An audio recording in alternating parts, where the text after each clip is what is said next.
ఈయన పేరు రామ్, తిని పేరు సీత.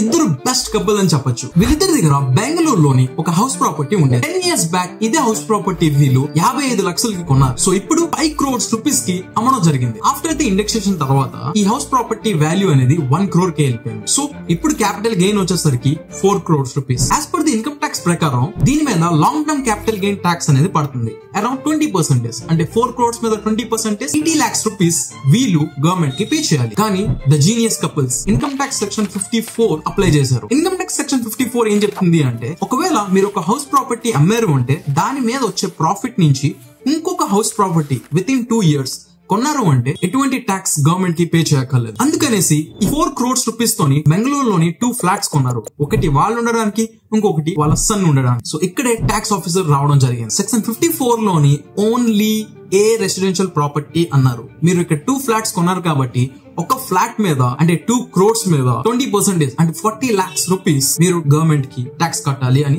చెప్పారు. కానీ ఈ కపుల్ ఇంతటితో ఊరుకోలేదు. కర్ణాటక హైకోర్టులోని కేసు వేయడం జరిగింది. ఆ కేసు పేరే CIT వర్సెస్ రుక్మిణి అమ్మ కేసు 2012. కోర్టు వచ్చేసరికి ఏ రెసిడెన్షియల్ హౌస్ ప్రాపర్టీ మీనింగ్ ని ప్రెజెంట్ చేయడం జరిగింది. ఏ రెసిడెన్షియల్ హౌస్ ప్రాపర్టీ అంటే ఒకవేళ మీరు మల్టిపుల్ ఫ్లాట్స్ గానీ ఒకే బిల్డింగ్ లోని ఒకే లొకాలిటీలోని కొనుంటే అది సింగిల్ రెసిడెన్షియల్ సెటప్ కిందే వస్తుంది. సో దాని వల్ల ఈ కపుల్స్ ఆ కేసు ని విన్ అవ్వడం జరిగింది.